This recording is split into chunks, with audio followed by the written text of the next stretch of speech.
চট্টগ্রামে ঐতিহ্যবাহী জব্বর মিয়ার বলি খেলা ও বৈশাখী মেলা ১১৫তম আসর চট্টগ্রাম মেট্রোপলিটন পুলিশ সিএমপির কঠোর নজরদারিতে বিশেষ নিরাপত্তায় অনুষ্ঠিত হল।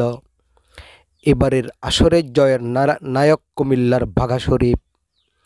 উৎসব মুখর পরিবেশে চট্টগ্রামের লালদিঘির ময়দানে বলি খেলায় মেতে উঠেছেন দেশের প্রত্যক্ষ দর্শক। এতে রানার্স আপ হয়েছেন রাশেদ আলী। মেলায় দেশের বিভিন্ন অঞ্চল থেকে আসা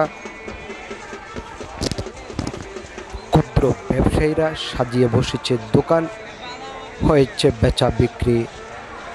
ক্রেতা পেয়ে খুশি ব্যবসায়ীরাও। ক্রেতারাও একটি বছর অপেক্ষা করেন কবে হবে জব্বার মিয়ার বলি খেলা ও বৈশাখী মেলা। এই মেলায় ঘর সাজানোর জন্য সকল আসবাবপত্র সাশ্রয়ী মূল্যে পাওয়া যায় বলে চট্টগ্রামের ক্রেতা সাধারণ ঘর সাজানোর জন্য একটি বছর অপেক্ষা করে থাকেন।